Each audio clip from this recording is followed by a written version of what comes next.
അങ്ങനെയൊക്കെ ഉപദേശിക്കാം. നമ്മളെ പ്രശ്നം നമുക്ക് മാത്രമല്ലേ അറിയുള്ളൂ. മാമിന് അതൊന്നും പറഞ്ഞാൽ മനസ്സിലാവില്ലല്ലോ. ഉപദേശിക്കുന്നവർക്ക് എന്തും ആവാലോ. പിന്നെ നമ്മളെ പ്രശ്നങ്ങളൊക്കെ നിങ്ങൾക്കൊക്കെ ഉണ്ടാവും എന്നുള്ളത്. സത്യത്തില് പ്രശ്നങ്ങളും പ്രതിസന്ധികളും പ്രയാസങ്ങളും ഒക്കെ എല്ലാ മനുഷ്യന്മാർക്കും ഉണ്ട്. അത് അംബാനിക്കും ഉണ്ട്, യൂസഫ് അലി സാറിനും ഉണ്ട്, എനിക്കും ഉണ്ട്, നിങ്ങൾക്കും ഉണ്ട്, എല്ലാവർക്കും ഉണ്ട്. അത് ബാലൻസ് ചെയ്യാൻ പഠിച്ചവരാണ് ലൈഫിൽ സക്സസ് ആയവരെ. ബാലൻസ് ചെയ്യാൻ പറ്റാത്തവരാണ് അതിന്റെ പിറകെ തന്നെ തൂങ്ങിപ്പോണ്ടി വന്നത്. വീഴാന്നുള്ളത് സ്വാഭാവികമാണ്. പക്ഷെ വീണെടുത്ത് തന്നെ കിടക്കാതെ അവിടെ നിന്ന് എണീറ്റ് നിൽക്കാൻ നോക്കുക ചെയ്യേണ്ടത്. അതിന് സ്വയം പര്യാപ്തത ഇല്ലാത്തവരാണ് മറ്റുള്ളവരുടെ സഹായം തേടുക.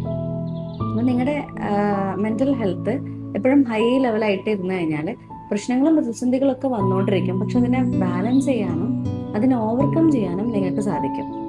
അപ്പൊ അത്തരത്തിൽ നിങ്ങളെ സഹായിക്കുന്ന നിങ്ങളുടെ മെന്റൽ ഹെൽത്ത് ഇമ്പ്രൂവ് ചെയ്യാനും അതെപ്പോഴും ഹൈ ആയി വെക്കാനും സഹായിക്കുന്ന കുറച്ച് മെന്റൽ എക്സസൈസ് ഒക്കെ ഇൻക്ലൂഡ് ചെയ്തിട്ടുള്ള ഒരു സ്ട്രക്ചേർഡ് പ്രോഗ്രാമാണ് പീസ് ലൈറ്റിന്റെ മൈൻഡ് ഹീലിംഗ് പ്രോഗ്രാം.